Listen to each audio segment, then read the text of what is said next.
Bonjour à toutes et à tous. Chère Marine Le Pen, je vous souhaite la bienvenue à Creutzwald. Je vous souhaite à tous aussi la bienvenue. Je suis ravi de vous compter parmi nous autour de cette table ronde qui réunit des soignants et une problématique qui me tient à cœur, la santé. Je suis moi-même soignant, kinésithérapeute de formation, et cette thématique est vraiment un enjeu majeur pour la France au niveau national et au niveau des municipales. Donc je tenais à réunir et je suis honoré de votre présence pour échanger sur cette problématique. Et je remercie tous les soignants ici présents, mes collègues, mes confrères, d'être présents pour échanger librement sur nos problématiques de désertification. Merci à tous. Merci, cher Xavier. Chère Marine, nous sommes évidemment très honorés, Xavier l'a dit, de vous recevoir ici à Creutzwald. Je tiens à saluer la présence des députés de la Moselle, Laurent Jacobelli, Pascal Ginft et Kevin Pfeffer, de même que de notre maire RN à Hayange, Fabien Angelman, notre délégué départemental également, Marie-Claude Voinson, et l'ensemble des têtes de liste du Rassemblement national pour les élections municipales dans notre département. Alors, chère Marine, je vous le dis, nous sommes fiers et honorés de vous recevoir ici à Creutzwald. Vous êtes malheureusement ici au cœur d'un véritable désert médical, à l'image finalement de près de 87% du territoire national. La santé, c'est la première préoccupation des Français. C'est la raison pour laquelle vous avez souhaité que cette table ronde soit consacrée à la question des déserts médicaux. Et à ce titre, je tiens à remercier les 9 soignants qui nous font le plaisir, vous pouvez vous asseoir, hein, je vous en prie, je tiens à remercier donc les 9 soignants qui nous font le plaisir de participer à cette table ronde, et je tiens à préciser, notamment pour la presse, que leur participation ne signifie évidemment pas eh bien, qu'ils adhèrent à nos idées, à nos convictions. Sachez que, évidemment, les sujets qu'ils vont évoquer ont été traités ensemble. Nous les avons évoqués auparavant pour préparer cette table ronde, et il leur a été demandé une intervention liminaire à chacun d'environ 1 minute pour permettre à chacun de pouvoir s'exprimer et de réaliser des rebonds dans l'ensemble des modules que nous avons organisés pour cette table ronde. Et chère Marine, avant de vous laisser la parole, sans plus attendre, eh bien, nous allons écouter deux témoignages pour évoquer la question de manière générale, avant d'entrer vraiment dans le vif du sujet des déserts médicaux. Et notre premier intervenant sera donc Patrice Jolin. Patrice, merci d'être présent. Vous êtes médecin généraliste et ostéopathe à Valmont. Vous déplorez le manque de soignants dans notre territoire, de même que les pénuries de médicaments. Nous vous laissons la parole. Oui, bonjour. Vous pouvez rester assis, Patrice. Je suis plus à l'aise debout, si vous le permettez. Voilà. Bonjour à tous. On m'a demandé donc de faire une petite synthèse sur les déserts médicaux et la pénurie de médicaments en 1 minute. Donc je vais essayer d'être très court pour ne pas dépasser la minute, et donc vous donner 2 idées forces qui me tiennent à cœur. La première idée, c'est que le concept de désert médical, donc c'est d'apparition récente dans le débat public. Il sous-entend donc qu'il n'y a pas assez de médecins en France. Eh bien, au risque de vous choquer, messieurs, dames, et de vous surprendre, j'ai été voir les chiffres du Conseil national de l'ordre des médecins. En 1960, vous aviez 109 médecins actifs pour 100 000 habitants. En 2022, vous en avez 292 pour 100 000 habitants. Vous voyez donc que les effectifs ont triplé. Ce problème relève donc d'une complexité un petit peu plus importante, et il s'inscrit donc dans une inadéquation entre la demande de soins et l'offre de soins. Alors, demande réelle ou ressentie. Il y a plusieurs causes, je n'aurai pas le temps de développer ici. Si vous voulez moins de malades, il faut faire plus de prévention. Et la prévention, malheureusement, en faculté de médecine, c'est le parent pauvre de l'enseignement médical. Il se limite simplement au développement des vaccinations. Savez-vous, par exemple, qu'une alimentation saine et adaptée permet d'éviter 50% de tous les cancers ? Donc il faudrait demander à l'assurance maladie quel est le budget exact que nous consacrons aux malades du cancer, quand on peut déjà agir en amont. Donc plus de prévention, ça fait moins de malades, et moins de dépenses surtout. Donc ça, c'est une idée à laquelle je voulais partager avec vous, et qui n'est pas souvent mise en avant. Bon, l'installation des jeunes... C'est fini ? 10 secondes, je vous en prie. Voilà, donc le désert médical ressenti donc, s'inscrit dans dans un concept beaucoup plus large. En fait, ce sont des déserts tout court. Ce sont des territoires où vous n'avez plus d'industrie, vous n'avez plus de PME, plus de TPE. Allez au Portugal voir entre chaque village, vous verrez que des TPE et des PME. En France, on ne voit plus rien. J'ai eu l'occasion de traverser à pied la France entre le Puy-en-Velay et Saint-Jean-Pied-de-Port, et vous ne voyez rien que de la campagne et des villages qui sont très beaux, mais il n'y a plus d'industrie. Donc quand vous n'avez plus d'industrie, vous n'avez plus d'emploi. Donc vous n'avez plus de population active et vous n'avez plus de population jeune, et vous voudriez que les jeunes médecins s'installent dans des zones qui sont en déshérence, où il n'y a plus de services publics, plus de postes, plus d'écoles, plus d'hôpitaux. Le problème de la rémunération des jeunes médecins... Très bien, monsieur le député. Je vous remercie, madame Le Pen. J'écoute ma présidente. Dans l'incitation à l'installation des jeunes médecins, il y a aussi la prise en charge, enfin le montant des honoraires qui sont attribués aux médecins.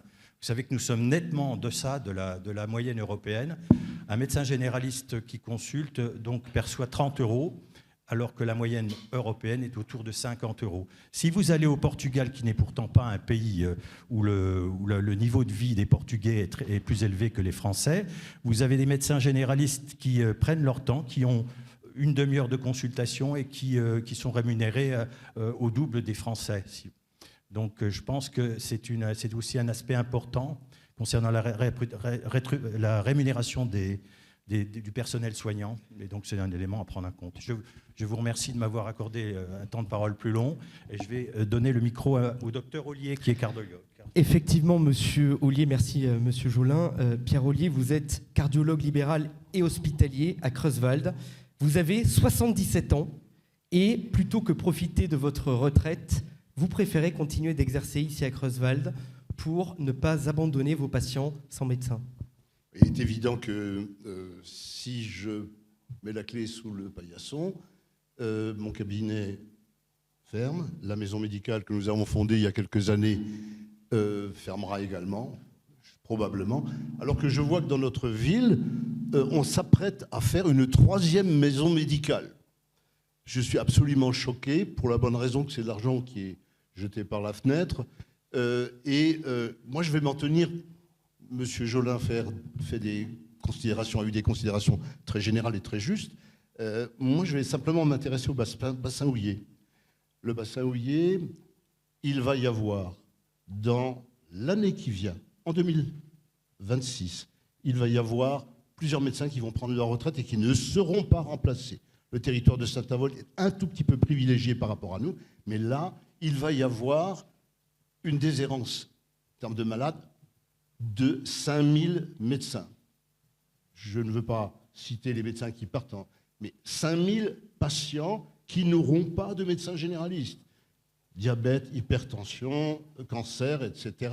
Ils sont en danger, dans une indifférence totale, et avec des futures municipalités qui n'ont comme seule ambition pour régler le problème que d'ouvrir des maisons médicales qui seront des coquilles vides. Voilà, c'est en fait le reste. J'ai 45 ans de syndicalisme médical derrière moi, localement et même au plan national. Et il y aurait tant de choses à dire, mais il me faudrait au moins 4 heures pour être efficace. En tout cas, je vous remercie. Merci beaucoup à vous deux pour vos questions. Merci d'ailleurs à vous tous d'être présents. Il me faudra à peu près 4 heures pour répondre également à l'intégralité des difficultés que vous soulevez. Mais on va essayer de répondre tout au cours de ce débat en prenant le temps, parce que je pense que ce sont des sujets qui sont complexes. D'abord, la première des choses que je souhaiterais vous dire, c'est que moi, je n'arrive pas ici avec une baguette magique. Cela fait maintenant des années et des années que les problématiques structurelles de la santé se multiplient, s'aggravent, se cristallisent, sans qu'on ait véritablement changé d'orientation, je crois, sur la manière, sur les choix politiques, pour le coup, qui ont été faits. Donc, l'idée de venir dire ici, les problèmes vont se régler ne serait-ce qu'en 5 ans, ce serait purement et simplement un mensonge. Donc, je ne viendrai pas vous dire ça.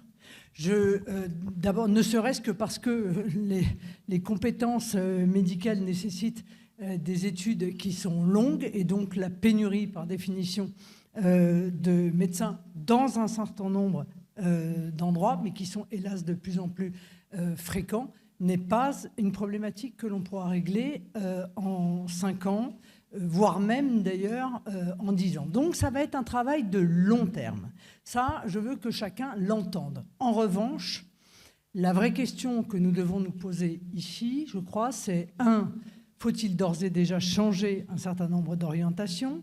Et deuxièmement, que peut-on faire pour mettre en place des mesures que j'appellerais des mesures de transition, c'est-à-dire des mesures qui permettent de faire face à l'urgence à laquelle nous sommes confrontés en attendant que l'on puisse régler les difficultés structurelles qui touchent notre système de santé. Alors vous avez évoqué tous les deux presque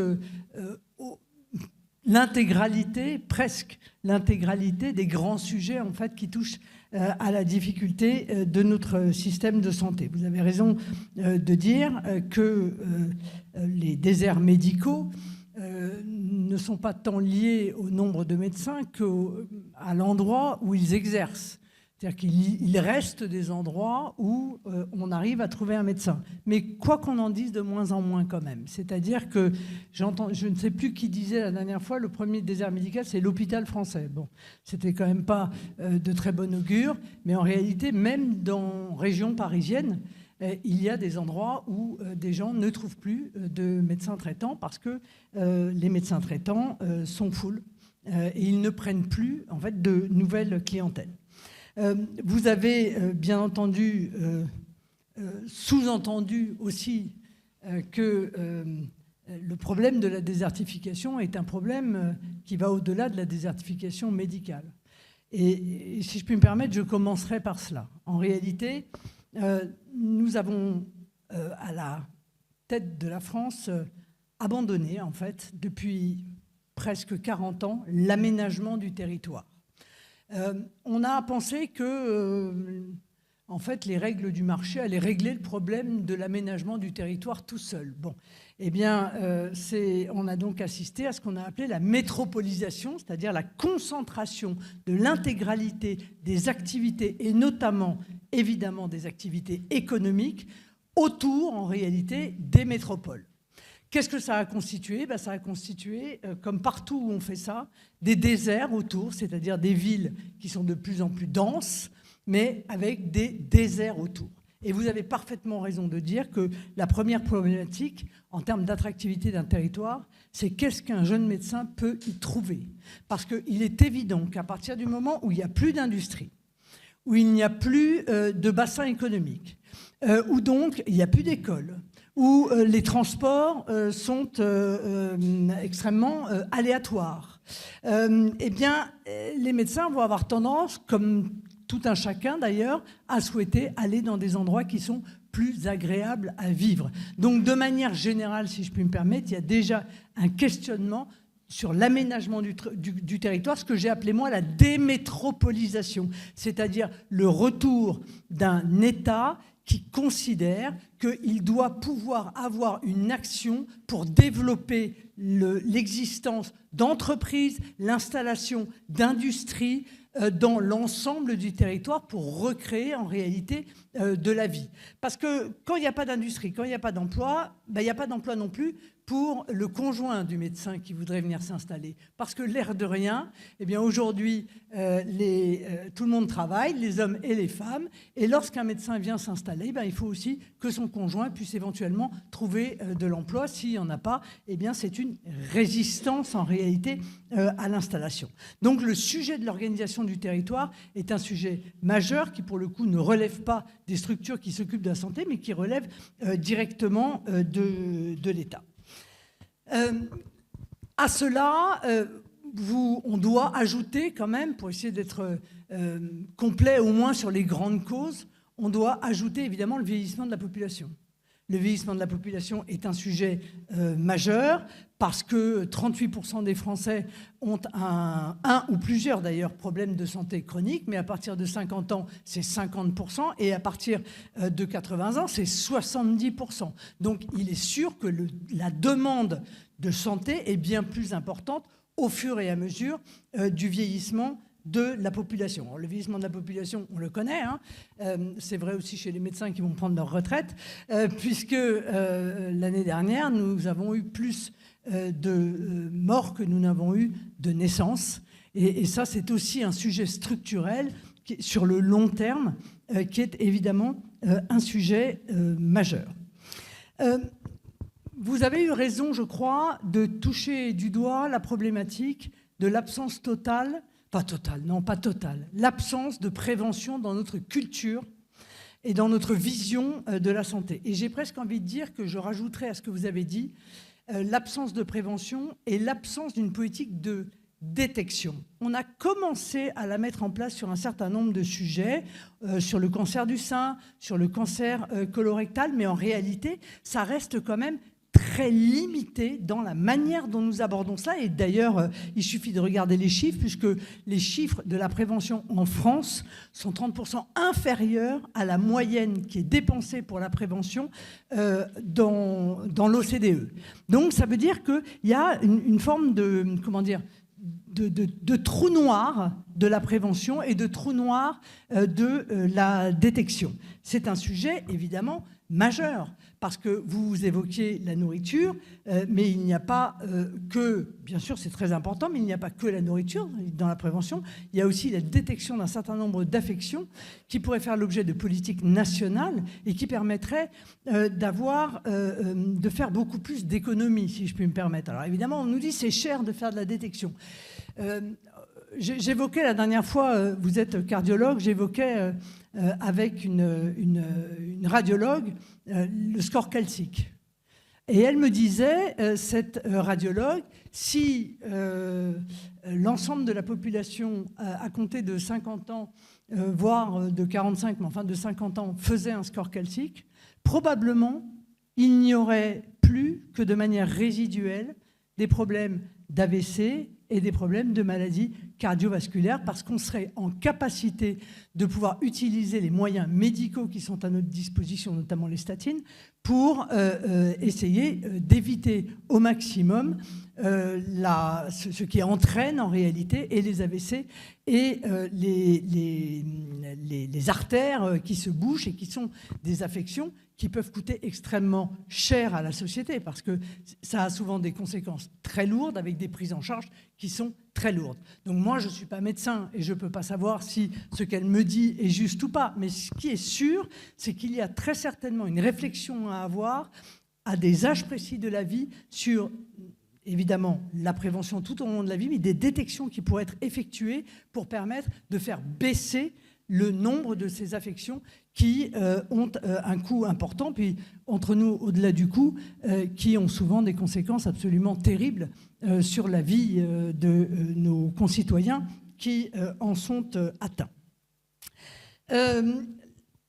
Vous évoquez également, alors on part un peu, c'est un peu l'ensemble des sujets, mais le montant des honoraires de médecins. Vous savez, je me faisais la même réflexion il y a quelques temps, parce que moi je suis éleveuse de chats, donc je vais assez souvent chez le vétérinaire, et je me dis, mais enfin c'est quand même fou, je paye plus cher une consultation chez le véto qu'une consultation chez le médecin. Alors je ne dis pas mon véto est quelqu'un de merveilleux et extrêmement compétent, mais quand on regarde cela et qu'on prend un peu de recul, on se dit, mais est-ce qu'il est normal que la consultation chez le vétérinaire soit presque plus chère que la consultation chez le médecin? C'est un vrai sujet. Et concernant les déserts médicaux, peut-être que c'est un sujet de réflexion d'ailleurs. Nous, ce que nous avions proposé en 2022, c'est de mettre en place en fait un tarif bonifié pour les médecins qui exercent précisément dans des zones appelées déserts médicaux, c'est-à-dire des zones où le nombre de médecins est sans commune mesure avec d'autres. Je pense que ce serait peut-être susceptible d'être au moins un élément qui permette peut-être d'attirer des médecins ou d'attirer de jeunes médecins. Aucune des mesures qu'on propose, de toute façon, encore une fois, n'est magique.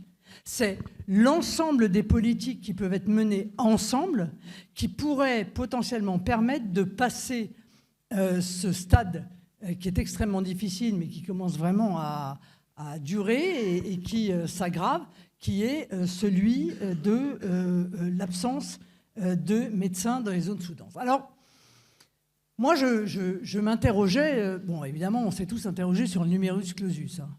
On s'est tous interrogés parce que cette décision, qui dure depuis des années et des années, nous apparaît absurde. Elle nous apparaît absurde parce qu'elle revient en réalité à empêcher des jeunes étudiants de devenir médecins, parfois les pousser à aller à l'étranger pour aller passer leur diplôme de médecine, en se disant, ben, comme de toute façon, on va chercher des médecins à l'étranger pour pallier à l'absence de médecins français, et bien en réalité, en faisant mes études à l'étranger, j'ai plus de chances de pouvoir obtenir la possibilité d'exercer en France que si j'avais fait mes études en France. Non mais bon, enfin, je veux dire, ça c'est vraiment typiquement comment dire, une décision qui vous plonge dans un abîme de perplexité. Alors, je ne sais pas s'il y a des généralistes dans la salle, mais la question de la suppression pure et simple du numerus clausus se pose. Parce qu'en réalité, ce qui a été décidé n'est pas la suppression du numerus clausus.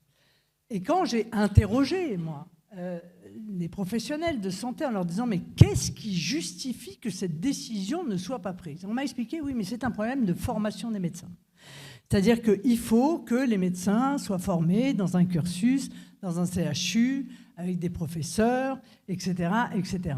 Est-ce que nous ne devrions pas réfléchir à revoir tout cela ? Est-ce qu'un médecin, après tout, un étudiant, ne peut pas être formé dans un hôpital, qui ne soit pas obligatoirement un CHU ? Est-ce qu'un médecin ne peut pas être formé dans le privé, dans un hôpital privé? Alors je sais très bien qu'il y a beaucoup de crispations dans le domaine de la santé, on s'en rend compte quand on discute, hein. Le privé versus le public, les professeurs qui veulent conserver une partie de leurs prérogatives. Je peux entendre cela, mais il y a un moment quand on est face à une urgence telle que celle-là, quand 80% des Français considèrent que la santé se dégrade et que l'accès à la santé se dégrade, que ça s'aggrave d'année en année, puisque c'est plus 7 points en 2 ans.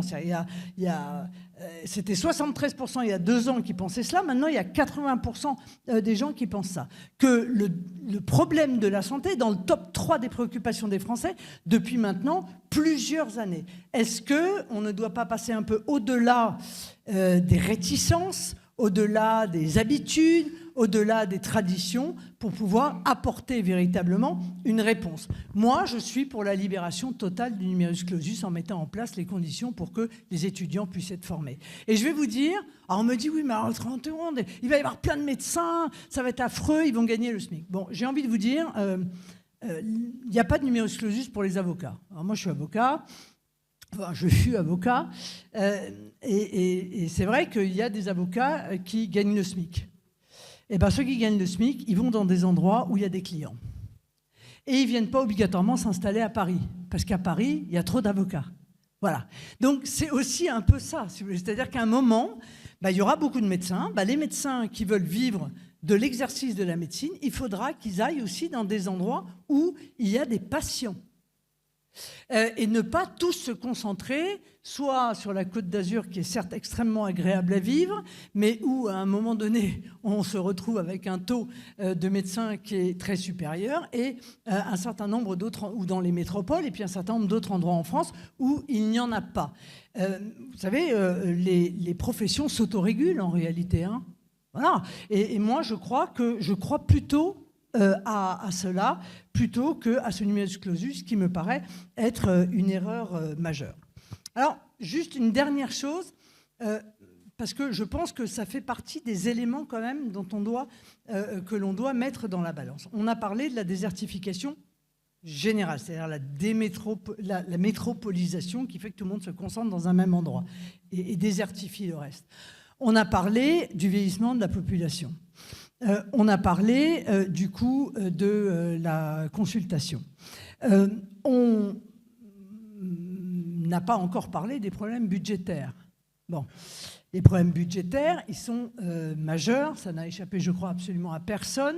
Et alors, si je puis me permettre, ça vient de tomber là, au moment où j'arrivais, le Haut Conseil à la protection, au financement de la protection sociale vient d'annoncer que le déficit qui était prévu dans le budget qu'on vient de voter, à 19,4 milliards, eh bien, au bout d'un mois, dépasse déjà 20 milliards. Voilà. Donc, c'est-à-dire que, en réalité, la situation est aujourd'hui, si je puis me permettre, hors contrôle. Ça va poser d'ailleurs la question de la lutte sérieuse aussi contre la fraude, parce qu'il ne faut pas se cacher les yeux, ça existe, et qu'à partir du moment où on laisse en réalité la fraude se développer, on prive un certain nombre de patients de la capacité d'être peut-être pris en charge de meilleure manière qu'ils ne le sont.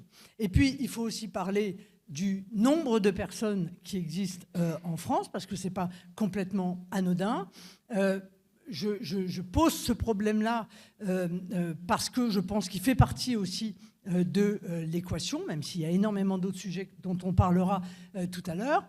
Mais je ne veux absolument pas polémiquer et embarquer quiconque dans une pensée politique. Mais qu'on soit pour ou contre l'immigration telle qu'elle est organisée aujourd'hui dans notre pays, ce n'est pas le sujet. La question, c'est comment des pouvoirs publics peuvent accueillir 500 000 personnes par an et continuer à baisser les lits. Je veux dire, même ceux qui sont pour, moi personne, enfin tout le monde sait ce que je pense de ce côté un peu dérégulé hors contrôle, mais même les gens qui sont pour cette immigration importante de 500 000 personnes par an ne peuvent pas en même temps être pour et en même temps plaider pour qu'on baisse le nombre de lits, parce qu'on a baissé le nombre de lits de manière importante, et notamment dans les 8 ou 9 dernières années. Donc on ferme des structures, on baisse le nombre de lits. En réalité, on tombe à un seuil de nombre de lits par habitant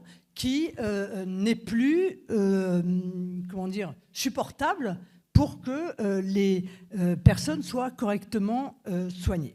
Donc voilà un peu rapidement brossé, même si on va rentrer dans un certain nombre de sujets, voilà rapidement brossé un peu l'ensemble de ces problématiques. J'espère qu'on évoquera aussi, puisqu'on parlait de prévention, le sujet des innovations, parce qu'il y a une réticence quand même à la mise sur le marché d'un certain nombre d'innovations en matière de médicaments, dont, allez, je peux dire qu'en réalité, ce sont des considérations budgétaires qui sont derrière. Hein. C'est-à-dire que lorsque un médicament est accepté par l'agence européenne et que ce médicament met 34 jours pour être mis sur le marché en Allemagne, il met 544 jours pour être mis sur le marché en France. Bon, c'est quand même une perte de chance de la part, pour les patients, en réalité, de pouvoir accéder à des innovations. Mais comme ces nouveaux médicaments sont souvent plus chers que les anciens, eh bien, l'administration freine et comment dire, pendue sur le frein à main pour que ça dure 1 an et demi avant que ça arrive sur le marché, alors que dans des pays voisins, ça arrive en l'espace d'1 mois. Bon, ça, ce sont aussi, à mon avis, des sujets qui sont des sujets majeurs. Merci Marine Le Pen. Vous avez beaucoup parlé, effectivement. Je vous remercie, c'est extrêmement riche, mais évidemment, je vous demande sincèrement à tous les participants de remplir les conditions qui ont été les nôtres lorsque vous avez accepté de participer à cette table ronde, afin qu'on puisse accélérer.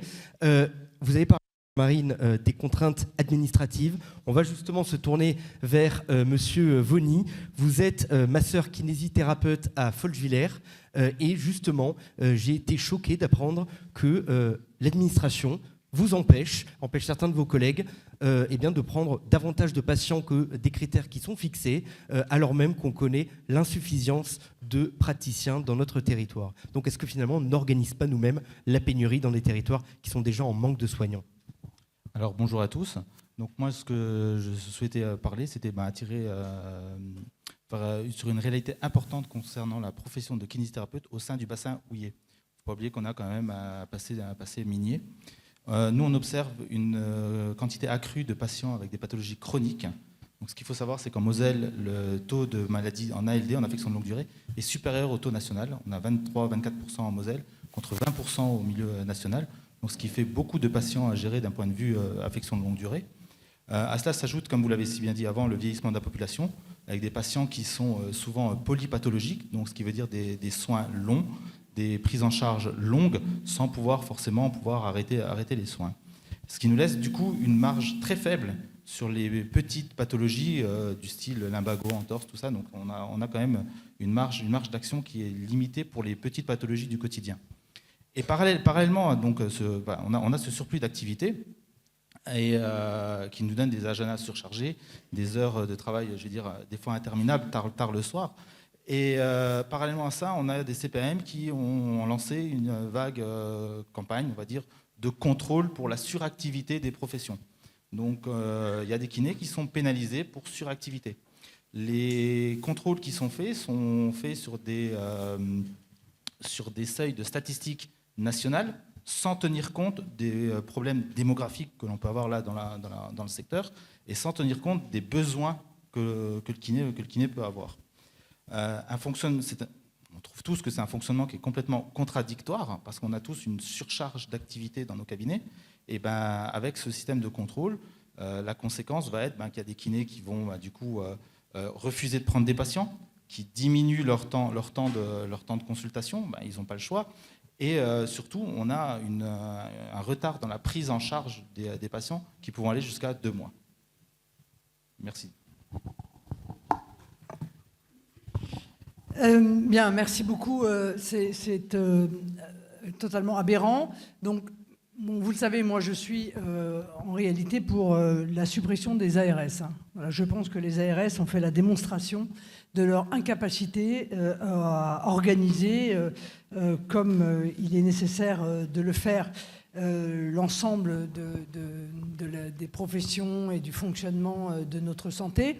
Et je plaide depuis longtemps déjà pour que ceci repasse sous la responsabilité des préfectures, au plus près, évidemment, des relations possibles avec les médecins. On aura l'occasion très certainement de parler de l'hôpital tout à l'heure, où on évoquera également la problématique de la débureaucratisation nécessaire. Alors, c'est d'autant plus absurde ce que vous expliquez que, comme nous l'avons dit, la population vieillit. Il y a 22% de la population qui a plus de 65 ans. Il y en aura 27,5 en 2050.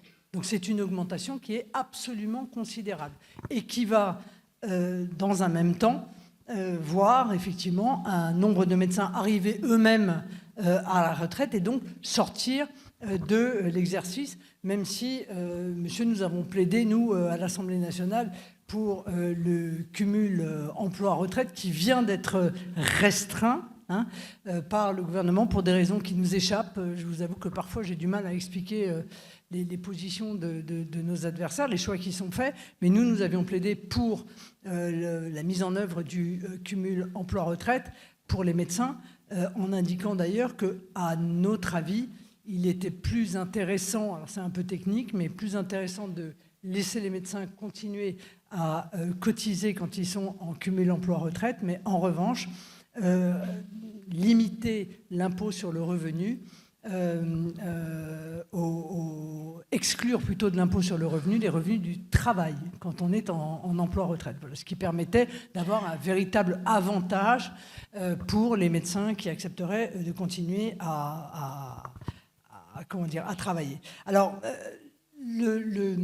les choix qui sont faits sont des choix dont j'aurais du mal à vous expliquer qu'est-ce qui les justifie, parce qu'en réalité, ils sont souvent incompréhensibles. À partir du moment où il y a des professionnels qui acceptent de travailler beaucoup, venir leur expliquer, quand on est dans une zone sous-dense en termes d'offres médicales, qu'il ne faut surtout pas qu'ils travaillent plus, c'est totalement incompréhensible. Et là encore, dans la période de transition, que nous espérons être une période de transition pour permettre le règlement des problématiques structurelles qui vont mettre du temps à donner leurs effets, il est évident que c'est plutôt l'inverse. On devrait avoir tendance plutôt à féliciter et peut-être même à récompenser les médecins qui en font plus, plutôt que de leur dire « Ah, mon Dieu, vous en faites plus, c'est terrifiant, il faut arrêter tout de suite ». Bon, ça, c'est pas, encore une fois, envisageable. Et c'est vrai qu'avec l'aggravation du vieillissement de la population, avec aussi un peu l'importance que prend les affections de longue durée, on part exactement dans le sens, je pense, inverse de ce qu'il faut faire. Voilà, il faut permettre aux médecins de travailler. Il faut qu'ils aient un avantage, évidemment, à travailler. On parlait tout à l'heure, mais on en parlera sûrement avec les infirmiers, du prix de la consultation, mais quand on voit des infirmiers et les infirmières qui, en l'occurrence, sont payés, je crois, 10 à 20% moins cher que la moyenne européenne, on se dit qu'il y a là aussi un certain nombre de difficultés, parce qu'il y a aussi l'attractivité du métier. On parle de l'attractivité du territoire, mais il y a aussi l'attractivité du métier en lui-même. Le métier, il a changé, vous l'admettrez. Aujourd'hui, les soignants sont confrontés à des difficultés auxquelles ils n'étaient pas confrontés avant, et notamment dans le domaine des agressions qu'ils subissent. Je veux dire, il y a de plus en plus de médecins, d'infirmières, de personnels soignants qui sont confrontés à des agressions qui, pour certains, deviennent récurrentes et qui sont également, qui font partie des multiples freins, en fait, à l'attractivité de ce si beau métier qu'est le métier de soignant. On aura sûrement l'occasion d'en discuter, mais la question, c'est pour faire face à cette urgence du manque, il va falloir s'appuyer, je pense, sur un certain nombre de professionnels de santé et peut-être élargir leur capacité d'action. Alors je dis ça, j'espère que je n'ai pas de généralistes, parce qu'en général, les généralistes... Si, les généralistes. En général, tant mieux. En général, les généralistes se crispent lorsque on évoque cette solution. Mais je suis parfois d'ailleurs un peu étonnée, je ne vous cache pas, parce que parfois j'ai des discours, vous voyez, je vous dis les choses franchement, hein, moi, j'ai des discours de généralistes qui en même temps se plaignent des déserts médicaux, et en même temps, quand on évoque la possibilité de permettre à d'autres soignants d'élargir peut-être leur capacité d'action, nous disent « Ah non, surtout pas, il faut pas les infirmières en pratique ou les infirmiers en pratique avancée. Non, il faut pas. » Donc j'ai dit « Écoutez, à un moment, il faut être cohérent, quoi. On ne peut pas en même temps se plaindre qu'il n'y a pas assez et en même temps refuser qu'on mette en place les moyens pour que tout le monde puisse avoir un tant soit peu une réponse. » Donc il va falloir aussi desserrer un certain nombre de, peut-être, je sais pas, de traditions, de peurs, d'angoisse, je ne sais pas, mais qui ne permettent pas de mettre en place des solutions de transition. Voilà. Merci Marine. Très rapidement, nous allons désormais évoquer la question de l'hôpital avec deux témoignages forts. Didier Mikolayski, vous avez 55 ans, vous êtes infirmier urgentiste à Saint-Avold et vous souhaitez justement évoquer la dégradation de la prise en charge des patients à l'hôpital de manière générale. Oui, c'est l'objet de mon propos. Alors, vous êtes dans le bassin houiller. Le bassin houiller, dans les années 80, comptait 8 établissements hospitaliers. De ces 8 établissements hospitaliers, actuellement, il n'en reste que 3 en activité. La fermeture des mines peut expliquer cela. Moi, dans les années 80, on m'a parlé de trou abyssal de la sécurité sociale. Pendant la pandémie, j'ai eu droit à être cloîtré chez moi et à regarder les chaînes de médias qui m'informaient de plusieurs choses. La première, c'est que le budget alloué au ministère de la Santé serait en constante maltraitance. La deuxième des choses, c'est que les moyens donnés au ministère de la Santé est réparti selon les professeurs qui intervenaient sur les médias de manière disproportionnée vers l'administratif plutôt que vers le soin. Et donc tous ces politiques ont essayé de mettre en place des systèmes pour répondre à l'offre de soins. Il y a eu le système de la régulation par le centre 15. Dans le temps, vous aviez les médecins qui se déplaçaient, maintenant c'est les appels téléphoniques. Et vous aviez ce que vous venez de citer, les ARS, qui nous font des visites d'accréditation d'année en année et qui, pour le bien-être de l'offre de soins, pointent les éléments défaillants pour pouvoir y remédier. Très souvent, le remède, c'est la fermeture. Alors, on arrive actuellement dans le bassin houiller. Vous êtes ici à Creuswald. Vous avez une douleur thoracique. On va très vite vous prendre en charge et on va vous amener vers l'hôpital de proximité qui n'aura pas forcément le plateau technique requis pour pouvoir vous prendre en charge. Mais comme il est plus proche, c'est là où on vous emmène. Donc, on fera les examens, on vous prendra en charge comme il se doit et on s'apercevra que vous devez aller vers un centre où il y a une coronarographie. Tout ce délai est préjudiciable aux patients, mais tout ce délai a été réfléchi en haute sphère. Donc, actuellement, nous avons un système de soins qui est à l'instar des fleuves bretons, qui déborde dès qu'il y a des intempéries, et un système de soins qui déborde dès qu'il est sous tension. Alors, il ne déborde pas, il inonde. On se retrouve dans une médiocratie sanitaire qui aboutit à un misérabilisme de l'offre de soins. Voilà. Alors, tout ce que vous pouvez imaginer au service d'urgence, on vous le retrace dans les médias, et je crois que votre imagination n'est encore pas suffisante. Merci, Monsieur Mikołaïski, pour ce témoignage fort. On va en prendre un second. Laetitia Bousser. Chère Laetitia, vous avez 43 ans, vous êtes infirmière hospitalière à Saint-Avold. Le service de rééducation cardiaque dans lequel vous travaillez a failli fermer il y a quelques mois et vous vous êtes mobilisé courageusement avec toutes vos collègues que je salue également, très courageusement et avec succès. Ça mérite d'être souligné. Je vous laisse la parole. Donc effectivement, je travaille dans un service de rééducation cardiaque, à savoir que nous sommes le seul service dans le bassin houiller. Sinon, c'est Metz ou Abrège-Villers qui n'offrent pas les mêmes soins que nous, puisque eux, ils sont en hospitalisation complète et nous en hospitalisation de jour. On prend en charge environ 400 à 500 patients à l'année depuis 20 ans, ce qui équivaut à peu près à 130% de prise en charge sur l'année. Donc on est un service rentable. Le chef de service qui travaillait et son collaborateur ont dû partir. Le chef de service ne nous a pas laissés comme ça, il s'est battu toute l'année avec nous pour trouver des cardiologues. Donc nous avons eu la chance d'avoir la visite de M. Loubet et de ses collaborateurs qui ont pris en compte notre demande. Ils sont venus nous voir, ils nous ont donné des conseils. Suite à leur venue, nous avons réalisé une vidéo de présentation du service qui a été mise sur les réseaux sociaux et autres pour que les cardiologues connaissent le service, puisque ce n'est pas très connu finalement. Nous avons réalisé une manifestation dans laquelle ils sont venus nous rencontrer, où les patients, les anciens patients sont venus en nombre très important pour montrer l'importance du service. Il faut savoir que sur le taux de satisfaction, nous sommes à 99%, ce qui est quand même, dans le milieu médical, très rare. Nous prenons en charge des patients qui sont âgés entre 45 et 70, 80 ans, qui ont fait des infarctus, des problèmes de maladies cardiaques, des maladies chroniques au niveau respiratoire.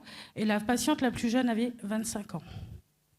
À 25 ans, faire un infarctus, c'est pas facile. Et nous les aidons à essayer de se rendre compte que la vie continue malgré tout ça. Et je venais en parler aujourd'hui parce que c'est un service qui est très peu connu et qui a une telle utilité, une telle importance pour nos patients.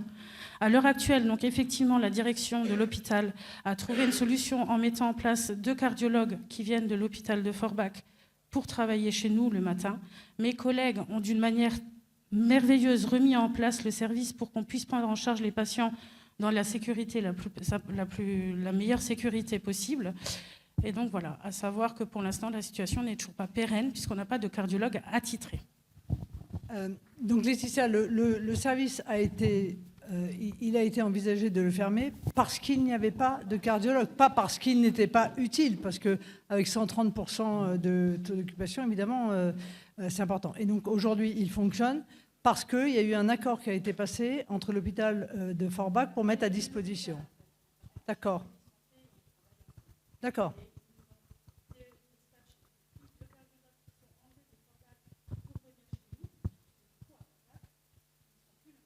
D'accord. Oui, non, mais ça, encore une fois, on se retrouve avec le même problème en réalité de désertification. Donc on en revient à la question, est-ce qu'on ne peut pas mettre en place, par exemple, pour ce type de structure de rééducation, s'appuyer sur des cursus d'infirmières en pratique avancée. C'est des vraies peut-être questions qui doivent se poser. Mais de toute façon, on ne pourra pas se passer de cardiologue. Je parle sous votre contrôle. On ne pourra pas se passer de cardiologue. Donc le problème, c'est comment est-ce qu'on, en même temps, génère plus de médecins et peut-être des médecins d'ici, c'est-à-dire peut-être donner aux étudiants des zones sous-denses la capacité d'avoir un accès plus facile et peut-être avantageux aux études de médecine, parce que l'on sait très bien qu'un Parisien a beaucoup moins de chances de venir s'installer ici qu'un jeune d'ici de venir s'installer dans sa propre région. Alors nous, on a défendu l'idée d'ailleurs pour un certain nombre de communes de pouvoir mettre en place des bourses d'études pour des étudiants en médecine, avec une sorte de deal en disant voilà, on vous donne une bourse pour vos études, et puis le deal, c'est que vous venez travailler 3 ans ou 5 ans, là je ne suis pas rentré dans ce niveau de détail, mais dans la ville qui vous a accordé une bourse. Voilà encore un élément qui pourrait s'accumuler à d'autres pour permettre, avec le cumul emploi-retraite, avec des infirmières qui puissent se spécialiser et de faire face à la pénurie de médecins dans un certain nombre d'endroits. Mais encore une fois, tout ça, c'est sur 10 ans. Hein. C'est pas du jour au lendemain. Il n'y a pas de solution, encore une fois, magique. Pour l'hôpital. L'hôpital vit une situation qui est évidemment terriblement difficile, mais qui est aussi, et notamment pour les urgences, vous êtes aux urgences, me semble-t-il, la conséquence du manque de médecins. Je veux dire, il y a moins de médecins, il y a par définition moins de médecins qui sont capables aussi d'être de garde, puisque le concept de garde a quand même beaucoup évolué et pas obligatoirement dans le bon sens pour les patients au fur et à mesure du temps. Quand il n'y a pas de médecin de garde, en réalité, c'est les urgences qui récupèrent l'ensemble des difficultés. Moi, j'en vois 2. Des difficultés qui sont susceptibles d'engorger en réalité les urgences. La première difficulté, elle est toute bête, c'est la douleur. C'est-à-dire que beaucoup, en réalité, de patients qui viennent aux urgences, c'est juste qu'ils ont une telle douleur qu'ils ne peuvent pas attendre d'aller voir un médecin n'ayant pas de médecin de garde, et donc ils viennent aux urgences pour que l'on atténue leur douleur. Ils n'attendent pas des urgences un acte précis, si ce n'est en réalité l'auscultation et la délivrance de médicaments. Là, il y a peut-être quelque chose à faire avec les libéraux. C'est-à-dire qu'il y a peut-être avec les médecins libéraux la possibilité de mettre non pas des médecins libéraux de garde, mais peut-être une garde au sein de l'hôpital avec des médecins libéraux qui se partagent cette garde pour qu'eux gèrent exclusivement les problématiques de douleur, parce que c'est parfois un pourcentage important de ceux qui viennent aux urgences, qui peuvent attendre en réalité, qui ont une affection qui peut attendre le lendemain ou qui peut attendre 2 jours, sauf que ça ne peut pas attendre parce que la douleur est telle qu'elle est insupportable. Bon, on prend bêtement l'exemple de la rage de dents. Vous savez, quand vous avez vraiment une rage de dents, vous n'avez pas de médecin, pas de dentiste, pas de rien. À un moment, qu'est-ce que vous faites ? Vous avez tellement mal à vous taper la tête contre les murs que vous allez aux urgences pour qu'on soulage votre douleur. L'autre problématique, c'est une vraie problématique, c'est le problème de la gestion de la gériatrie. C'est-à-dire qu'une partie incontestable des urgences sont ce qu'on appelle des urgences gériatriques, et en réalité, comme il n'y a pas souvent de lit derrière pour pouvoir, alors qu'on sait que le taux d'hospitalisation derrière une urgence gériatrique est extrêmement important, eh bien, il y a une forme d'engorgement en réalité des urgences du fait des urgences gériatriques. Donc, il faut réfléchir à ce qu'il y ait, il faut réfléchir à des urgences gériatriques qui soient, eux, directement en lien avec la capacité d'hospitalisation derrière, parce que c'est en même temps les patients les plus dont le temps d'attente, que le temps d'attente rend les plus fragiles et peut-être les plus en danger par rapport à ce temps d'attente. Et en même temps, à partir du moment où l'on sait que derrière, il y a un taux d'hospitalisation qui est extrêmement important, alors peut-être faut-il réfléchir à ce qu'il y ait des urgences gériatriques. Il y a bien des urgences pédiatriques après tout. Ce serait pas totalement incohérent qu'il y ait des urgences gériatriques pour traiter des problèmes qui sont des problèmes qui sont particuliers et qui, en général, engorgent les urgences parce que derrière, il y a un problème d'hospitalisation qui ne se fait pas, donc on garde les gens aux urgences. Moi, j'avais évoqué ce sujet avec Philippe Juvin, qui est le patron des urgences de Pompidou, et lui-même plaidait pour le développement de cette solution. Après, à l'hôpital, il y a un problème quand même de bureaucratie. C'est un moment, on se retrouve avec des administratifs d'un côté qui veulent un truc et puis des médecins de l'autre qui veulent autre chose. Bon. Moi, enfin, la logique veut que dans un hôpital, on écoute quand même plus les médecins qu'on écoute les administratifs. J'avais plaidé en 2022 pour qu'on mette en place une gouvernance de chaque hôpital, en réalité, qui soit une gouvernance à 2 têtes, avec un administratif et un médecin. Ça a été fait il y a quelques temps. Je pense que ça ne va pas tout à fait au bout de ce que nous souhaiterions, parce que souvent dans les conseils d'administration, les médecins restent minoritaires. Donc maintenant, peut-être l'étape suivante, c'est que les médecins deviennent majoritaires au sein du conseil d'administration pour que les décisions soient prises par des médecins et je ne vais pas dire pas par des comptables parce que ce serait désagréable à leur égard et je ne souhaite pas être désagréable à leur égard. Mais je pense que limiter à 10% le taux d'administratif dans un hôpital, c'est suffisant. Voilà. Et je crois que c'est ça vers lequel il faut tendre. D'ailleurs, il y a eu un certain nombre d'expérimentations. Il y en a eu une à Valenciennes, où ils ont réussi à baisser à 6% en fait, le nombre de postes qui sont des postes administratifs en donnant aux différents services de l'hôpital une forme d'autonomie, notamment sur leur personnel. Donc, par exemple, lorsque le service psychiatrie a besoin d'une infirmière supplémentaire, eh bien, il verse au budget du service, je ne sais pas moi, pédiatrie, l'infirmière qui vient travailler pendant 5 jours, 6 jours, 1 semaine, 15 jours dans leur service. Eh bien, ça marche merveilleusement bien. Voilà. Ça très bien marché, ça marche très bien dans le fonctionnement, mais ça marche aussi très bien dans la gestion du budget. Et je crois savoir qu'à Nice également, il y a une expérimentation qui est en train de se faire sur ce sujet. Ça, c'est vraiment une piste, je crois, qui est incontournable. Il faut, dans ce domaine, comme dans d'autres d'ailleurs, débureaucratiser, c'est-à-dire faire en sorte que le personnel administratif ne soit pas plus important ou anormalement important par rapport au personnel soignant, ce qui permettra évidemment de libérer du budget pour pouvoir justement embaucher des infirmières qu'on aura revalorisées, parce que c'était aussi une de nos demandes de revaloriser les infirmières pour qu'elles arrivent au niveau en été au moins de la moyenne européenne, ce qui n'est pas le cas. Et puis, il faut un moratoire sur la suppression des lits, parce que si on continue à supprimer des lits, par définition,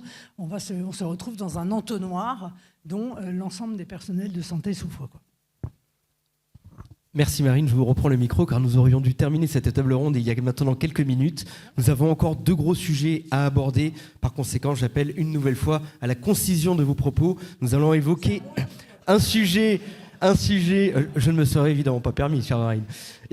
Nous allons évoquer un sujet qui a déjà été traité en partie, ce qui justifiera peut-être effectivement des réponses un peu plus courtes également, mais celui de l'attractivité des métiers de soignants. Et à ce titre, Monsieur Tarzinski, je vais vous donner la parole. Vous êtes chirurgien-dentiste dans la commune de Spit, à quelques kilomètres d'ici. Et lorsque j'ai échangé avec vous par téléphone pour vous proposer de participer à cette table ronde, vous m'avez dit que vous étiez désillusionné dans l'exercice de votre métier libéral. Voilà, je vais essayer d'être bref et concis. D'abord, Madame Marine Le Pen, merci de prêter une oreille attentive à nous qui sommes confrontés au quotidien à tant de difficultés. C'est la première fois qu'on me demande ce que je ressens. Je n'ai pas l'habitude de me plaindre. Je fais mon métier avec amour et passion. Et je suis désillusionné aujourd'hui. Je vais vous expliquer pourquoi en quelques mots. Cette désillusion se résume par si c'est à refaire, je ne le ferai plus, et ça m'attriste. Je vais vous résumer ça en 4 étapes, si vous me le permettez. J'espère ne pas trop déborder. Courte. Voilà, merci. Merci, madame. Tout d'abord, les années heureuses. Les études, réussies brillamment. Je me souviens de mon grand-père Albin, immigré polonais, naturalisé, mineur, qui m'a appris à aimer le travail bien fait, l'amour de notre beau pays, l'effort, le mérite. Mes parents étaient fiers. J'ai commencé ces premières années à travailler avec ardeur, de nombreuses heures. 35 heures, je ne connais pas. 5 semaines de congés payés, je ne connais pas. Je le fais avec amour. J'adore aider les autres. Je ne plais pas à tout le monde, c'est normal. Je n'aime pas me plaindre. C'est la première fois que je me plains. Je travaillais avec insouciance, le cœur du métier. Je soignais, j'étais heureux, je rentrais. Je partageais mes bonheurs, mes difficultés avec mon épouse, ma famille, mais j'étais heureux. Je travaillais beaucoup et je vivais décemment de mon métier. Je trouvais que c'était une juste récompense. Puis vient une deuxième phase, il y a une quinzaine d'années, je le ressens comme ça. Je partage ces dires avec mes confrères libéraux qui ont la même opinion que j'ai aujourd'hui. Qu'est-ce qui s'est passé? Fonctionnalisation, bureaucratisation, normes. On n'en dort plus, on s'inquiète. Les bénéfices, oui, j'ai de beaux bénéfices. Si un jour vous arrivez au pouvoir, Madame Le Pen, je ne vous réclamerai pas de sous. Libérez les libéraux. Je veux travailler. Un salarié n'accepterait pas que son salaire diminue d'année en année. Moi, je vous le dis honnêtement, je vis décemment, je ne me plains pas, mais mes bénéfices chutent petit à petit, d'année en année, à travail constant, volume de travail égal. Puis, de cette frustration, de cette bureaucratie, ces choses qui nous hantent. Moi, je suis là pour soigner et aider mon prochain. Le manque de considération est né de cette désillusion. Cette nuit, quand je dormais mal, ça m'arrive souvent, mais parce que j'étais aussi un peu intimidé de vous rencontrer et puis d'être là aujourd'hui, c'est quoi la considération? Ces quelques mots me sont venus. Ce sont des mots invisibles, des paroles inaudibles, qui disent à l'autre « je te respecte et je t'estime ». Un bon gouvernant, un bon chef, on devrait ressentir au-dessus de nos têtes de façon invisible une main protectrice et invisible. Puis, il y a quelques années, le Covid. Et là, j'ai vécu la vexation ultime. J'étais soignant, je me suis dit « tu dois faire quelque chose ». Le pays a besoin, ce que je pensais, bêtement, naïvement peut-être. J'ai travaillé 2 mois dans un service hospitalier, 2 mois dans un service confiné, en tenue de cosmonaute, des journées très longues. J'étais heureux, j'ai rien dit à personne, je ne demandais rien. J'ai travaillé, j'ai repris le travail, et quelques semaines, quelques mois après, le DIPA, on nous avait offert une aide à nous soignants qui compensait partiellement le manque à gagner. Qu'a fait le DIPA? Ils m'ont réclamé 2/3 de la somme que j'avais perçue. 2/3. J'étais écœuré. J'ai écrit une lettre à Madame la directrice de la CPM, Monsieur Olivier Véran, qui était ministre de la Santé, et Monsieur le Président de la République. 3 lettres en recommandé, où j'exprimais mon ressenti. Je pensais que l'Élysée répondait, on m'avait dit l'Élysée répond toujours. Que nenni, aucune lettre. Aucune réponse. Même pas nous avons bien réceptionné votre courrier. Je n'aime pas me plaindre. J'aime mon travail.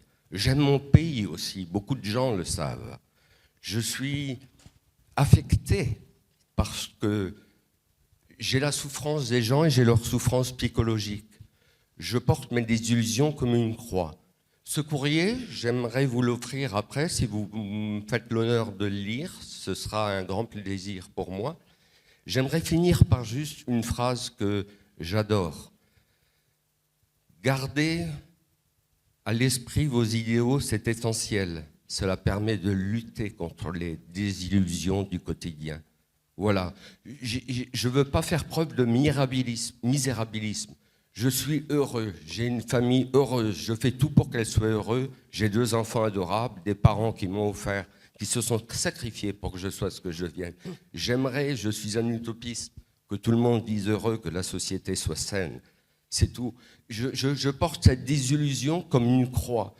Je n'en fais part à personne. Je peux vous parler d'une chose qui m'est arrivée une fois 30 secondes. Je vais paraître bête. Rentrer du travail seul le soir, quand il fait nuit. J'ai pleuré une fois, ça m'est arrivé. Ma femme était la seule à le savoir. C'est une lourdeur, mais je suis heureux. Je suis quelqu'un d'heureux. J'aime pas me plaindre. Je vous remercie de m'avoir écouté. Merci Christophe pour ce cri du cœur. Nous vous remercions sincèrement. Je pense que beaucoup de soignants se sont reconnus. On va écouter le témoignage, chère Marine, de Rachel Flumiot. Vous êtes infirmière libérale également et vous m'avez dit être démotivée. Finalement, c'est aussi un synonyme de désillusionné. Nous vous écoutons. Oui, tout à fait. Aujourd'hui, ça fait 14 ans que je fais du libéral. Je suis vraiment démotivée dans cette profession. Et pourtant, j'aime ce que je fais. Je n'en changerai pas. Cela fait plus de 20 ans qu'il n'y a pas eu de revalorisation des actes infirmiers. Par contre, les charges, elles ne cessent d'augmenter d'année en année. Plus on travaille, plus on paye. On est disponible H24, tous les jours de l'année. Même malade, on se déplace au chevet, au domicile de nos patients. Alors, franchement, qui est-ce qui travaillerait comme nous? On est dans l'obligation des soins. On n'a aucune reconnaissance de notre métier. Et pourtant, les patients ont besoin de nous. On est souvent la seule visite de la journée. Il y a également un glissement des tâches vers les pharmaciens qui effectuent maintenant les vaccins de la grippe, alors qu'il s'agit du rôle propre infirmier. On en fait de moins en moins, voire plus du tout. Et là, il est question maintenant qu'ils vont faire des pansements simples, payer le double de ce que nous sommes payés. Franchement, c'est vraiment contradictoire. Et on ose dire que les infirmières libérales coûtent cher. Où est cette logique? Franchement, moi j'ai fait 4 ans d'études et je continue régulièrement à faire des formations. Mais à ce rythme-là, on est étouffé. Et si ça continue comme ça, il n'y a plus d'un infirmier, un cabinet qui va fermer. Par contre, les patients vont rester. Et comme on l'a déjà dit, la population est vieillissante. Donc qui va s'occuper de ces patients? Merci beaucoup pour ces 2 témoignages qui sont un véritable défi en réalité pour la dirigeante politique que je souhaite être. C'est un vrai défi parce qu'il y a rien, il y a des sujets matériels auxquels on peut apporter des réponses, mais quand on est confronté à autant de désillusions pour des métiers de passion que vous avez choisis, pour lesquels vous êtes battus, pour lesquels les uns et les autres vous avez fait de longues études, dont je sais qu'elles sont difficiles, parce que j'ai moi-même dans ma famille des médecins hospitaliers, donc je sais ce que c'est que de vivre étudiant en médecine. C'est pas obligatoirement très simple pour arriver ou infirmière ou chirurgien dentiste, enfin bref. Et vous entendre exprimer cette désillusion est une inquiétude encore plus forte que les difficultés matérielles auxquelles on est confronté en réalité. Donc j'entends bien, moi, le désir de reconnaissance. Moi, j'entends le souhait du respect, j'entends que les personnels soignants en ont marre d'être mis en cause. Ils seraient responsables du trou de la Sécu, ils seraient responsables de toute une série de choses, c'est-à-dire que plutôt que d'apporter peut-être des solutions, et il y en a sûrement, hein, je veux dire le médicament à l'unité par exemple, c'est certainement un moyen de faire des économies, et puis les économies qu'on fait d'un côté, on ne les demande pas à d'autres, en tout cas on ne culpabilise pas les soignants. Donc les infirmières hospitalières ou les infirmières libérales, si elles n'existaient pas, on ne sait pas dans quelle situation serait en réalité le pays et l'ensemble des personnes auprès desquelles vous intervenez, vous beaucoup pour les personnes âgées, hein, qui bien souvent, si vous n'étiez pas là, iraient chez le médecin qui n'existe plus ou à l'hôpital, etc. Bon. J'ai bien senti également après le Covid la désillusion qui a été celle de nombreux soignants qui se sont donnés vraiment à fond, qui ont mis tout leur cœur parce qu'ils aiment leur peuple, ils aiment leur pays, et donc ils se disaient que c'était là qu'ils devaient être. Et en réalité, la reconnaissance du peuple français a été importante, mais j'entends dire que la reconnaissance de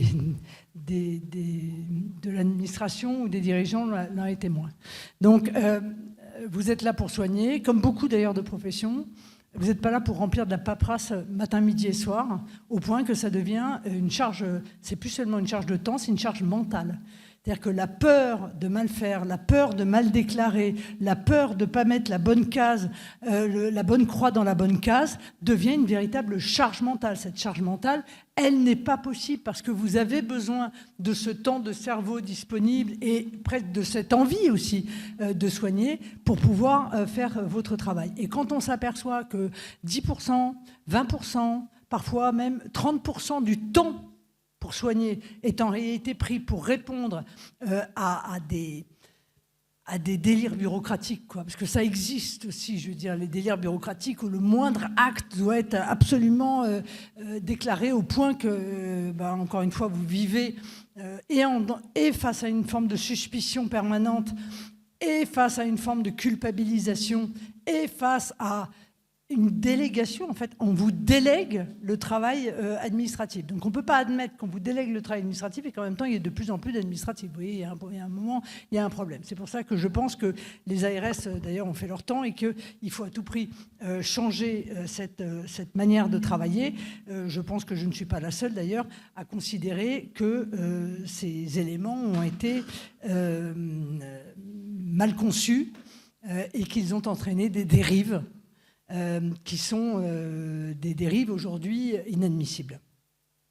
Donc, le défi de vous donner envie, et donc à travers vous, j'ai envie de dire, donner envie aux jeunes aussi, parce que c'est un peu comme pour les agriculteurs. Vous voyez, quand les agriculteurs disent à leurs enfants, surtout, ne deviens pas agriculteur, c'est sûr qu'on a de la perte en ligne. Si les médecins ou les infirmiers ou les infirmières commencent à dire à leurs enfants, surtout, fais pas ce boulot, alors la situation va s'aggraver avec une rapidité absolument inouïe, plus rapide évidemment pour les infirmières que pour les médecins.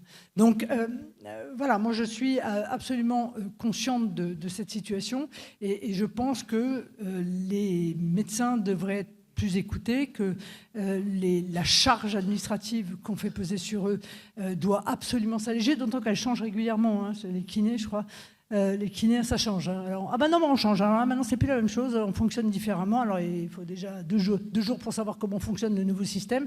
Non, mais je veux dire, c'est presque, c'est Astérix et Obélix avec le bureau 12 et 13 et bon. Non, mais je veux dire, c'est la maison des fous. Ouais, ça devient un peu la maison des fous. C'est qu'on a l'impression qu'on a. Moi, j'ai rien contre les gens qui travaillent dans l'administration. Je pense qu'il y a beaucoup de fonctionnaires remarquables qui font leur travail avec énergie et avec le sens de l'intérêt commun. Mais à un moment, on ne peut plus admettre qu'une administration fonctionne pour elle-même. C'est-à-dire pour justifier en réalité le fait d'être une administration. Bon, c'est pas possible et il va falloir s'appuyer évidemment sur les acteurs économiques et notamment les médecins quand il s'agit de santé, les infirmières, les pharmaciens, parce que les pharmaciens puissent éventuellement voir des responsabilités nouvelles leur être accordées compte tenu de la situation, moi, ça ne me pose pas de difficulté. Qu'ils soient payés 2 fois plus que vous, ça pose un problème. Je veux dire que l'idée que des pharmaciens qui sont des professionnels de santé, qui ont fait 5 ans d'études, soient en quelque sorte limités à être derrière une caisse et à enregistrer des codes barres, c'est un peu dommage dans la situation dans laquelle nous vivons. Donc moi je dis, on peut effectivement réfléchir à accorder aux pharmaciens une capacité peut-être un peu plus sur un certain nombre de sujets qui sont des sujets que 5 ans d'études permettent d'aborder, parce que bon, il reste encore à peu près une pharmacie dans chaque petite ville ou dans chaque village. Ça risque de ne pas durer. Mais il faut qu'il y ait une justice entre ceux qui font, pour le coup, le même acte et qui ont, à peu de choses près, le même niveau d'études. Et puis, pardon, mais il y a des choses qui ont été faites aussi par le passé qui sont des erreurs majeures. Pour le suivi général de la santé des Français. Moi, je pense que la disparition, par exemple, des infirmières scolaires, c'est une erreur majeure. Il faut avoir au moins une infirmière dans chaque établissement scolaire. Parce qu'une infirmière, c'est pas seulement celle qui met du mercurochrome et qui désinfecte et qui met un pansement. C'est celle qui sait tout c'est celle auprès de qui on se confie. C'est celle qui, d'ailleurs, je suis sûre que dans ce cursus d'infirmière scolaire, il faudrait peut-être un petit peu plus de psy que véritablement du reste. C'est celle qui, en réalité, détecte. Elle détecte les souffrances, elle détecte les troubles 10, elle détecte les problèmes de violence intrafamiliale. Elle détecte énormément de choses. Et cette disparition des infirmières scolaires a été, je crois, une énorme perte pour notre pays. Il faut revenir sur cette disparition, car nous y gagnerons. Nous y gagnerons, y compris en matière de prévention et y compris en matière de détection. De la même manière, puisqu'on parlait de gériatrie tout à l'heure, il faut qu'il y ait un médecin dans les EHPAD. Voilà, il faut un médecin référent, voire même présent dans les EHPAD, parce que toutes les problématiques en réalité que vivent les personnes âgées dans les EHPAD, s'ils avaient un médecin à disposition dans les EHPAD, eh bien très certainement ça libérerait aussi beaucoup les urgences, ou alors les urgences seraient appelées par le médecin en question. Bon, donc il faut tenir compte de la manière dont notre société évolue. Il y a de plus en plus de personnes âgées, il faut en tenir compte. Nous avons des enfants qui ont des problèmes psychologiques de plus en plus importants, et moi j'ai été frappée, j'ai regardé les chiffres, et on a fait de la santé mentale une priorité, mais enfin on n'a pas vu véritablement quelles ont été les conséquences en fait de cette déclaration d'intention positive. Mais enfin, quand on a 21% des 18-24 ans qui ont un syndrome dépressif, 21% des 18-24 ans, il y en avait 12% en 2017. C'est-à-dire que le Covid a été une bascule dont on a en réalité peu tenu compte, qu'il y a 45% des 11-15 ans qui ont des troubles anxieux. Peut-être que les infirmières scolaires pourraient faire pas mal sur ce sujet-là, et qu'il y a une baisse, par exemple, des pédopsychiatres de 40% depuis 2010. Bon, c'est-à-dire que on ne peut pas en même temps être suradministré et en même temps ne pas avoir la capacité de prévoir, parce qu'on voit les choses, et de mettre en place immédiatement les moyens de réorienter une politique lorsqu'on pense que précisément on est confronté à une situation qui nécessite en fait de réorienter cette politique. Et ça, c'est peut-être parce qu'on n'écoute pas assez justement les médecins libéraux, les médecins hospitaliers, les infirmières et l'ensemble en fait des personnels qui contribuent à la santé de la population, y compris d'ailleurs les kinésithérapeutes qui ont un rôle important à jouer. Donc voilà, ces orientations-là, elles doivent être mises en place tout de suite parce qu'elles mettent du temps en réalité à donner leurs effets. Je ne pense pas que les 45% des 11-15 ans qui ont des troubles anxieux, brutalement d'ici 2 ans ou 3 ans, se soient réglés. Parce que toute une série d'autres phénomènes, on le sait, les réseaux sociaux, etc., ont tendance en fait à aggraver cette anxiété plutôt qu'à la soulager. Voilà ce que je peux modestement vous répondre, parce que évidemment je ne suis pas une professionnelle et très certainement ça me donne en même temps peut-être l'avantage du recul, mais évidemment l'inconvénient de l'inexpérience quotidienne de ce que vous pouvez vivre. Merci, chère Marine. Vous avez évoqué le vieillissement de la population. C'est un enjeu majeur pour le système de santé français. Et pour clôturer cette table ronde, nous allons écouter 2 témoignages relatifs à la prise en charge donc, des personnes âgées. Sonia Emer, vous avez 55 ans. Vous êtes directrice d'EHPAD à Carlin, une commune à quelques kilomètres d'ici. Et vous rencontrez d'importantes difficultés pour recruter de nouveaux personnels soignants dans les EHPAD. Nous vous écoutons. Donc aujourd'hui, je prends la parole pour rappeler notre responsabilité fondamentale, le devoir que nous avons envers nos aînés. Toutes les problématiques que mes confrères ont présentées tout à l'heure, le vieillissement de la population sur le bassin houiller, les polypathologies, la moyenne d'âge, il faut savoir que la moyenne d'âge d'entrée en établissement est de 88 ans. 90% de ces personnes présentent des troubles cognitifs. On a aussi maintenant une population psychiatrique jeune qui arrive, donc de environ 70 ans, avec des pathologies pas toujours stabilisées, mais les familles se retrouvent, de par la fermeture des lits, dans l'impossibilité de garder ces personnes à domicile. Et elles rentrent en institution. On se retrouve avec ces personnes qui ne sont pas notre cœur de métier, qui nécessitent un accompagnement bien spécifique et notamment en soins psychiatriques à domicile, qui ne sont plus desservis sur notre secteur. On se retrouve aussi avec un EHPAD bashing qui présente les établissements comme les maisons de retraite, comme des mouroirs où on est là pour profiter de l'argent des résidents. Mon prix de journée est de 57 €. Ils sont nourris, logés, blanchis et ont de l'animation. Trouvez-moi un hôtel en France qui vous présente les mêmes garanties. Les personnes qui travaillent dans nos établissements le font avec amour et amour de leur métier, mais sont malheureusement parmi les moins bien rémunérés, alors même qu'ils ont des contraintes lourdes et des contraintes professionnelles lourdes, travail de nuit, le week-end et jours fériés, avec des conséquences directes sur la vie familiale. Ce déficit d'image fait que nous avons énormément de problèmes de recrutement et d'attractivité. Comment comptez-vous revaloriser ces métiers, redonner de l'attractivité à un secteur indispensable à la dignité et à la sécurité de nos aînés? Merci. Merci Sonia pour votre témoignage. Si vous pouvez passer votre micro à la dernière intervenante de cette table ronde, Gaëlle Louis. Vous avez 40 ans, oui. Vous êtes aide-soignante en unité de long séjour ici, à Creuswald, oui. Et vous souhaitiez évoquer, lorsque je vous ai eu au téléphone, la question de la solitude, de la souffrance des personnes âgées, notamment dans les structures d'accueil et d'hébergement, effectivement.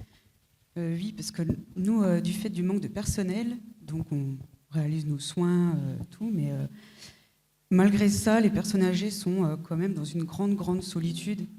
On n'a pas assez de temps pour discuter avec eux, leur tenir la main, même des animations avec eux, et c'est quand même problématique après au niveau de leur santé mentale. Ils peuvent avoir une dépression, un syndrome de glissement, ne plus manger, se laisser aller complètement. Et voilà, c'est quelque chose qui me tient à cœur, le fait qu'on n'ait pas assez de temps à leur consacrer en les écoutant tout simplement. J'ai l'impression qu'ils sont vraiment exclus un peu de la société. C'est un sujet qui me tient à cœur. C'est quand même grâce à eux qu'on est là aujourd'hui. Donc voilà. Merci beaucoup de vos témoignages à toutes les deux. Alors, si je peux me permettre de regénéraliser, vous évoquez la difficulté à trouver des employés. J'ai envie de vous dire qu'en réalité, le système de formation français est complètement défaillant depuis des années, et il n'y a pas que pour les aides-soignantes.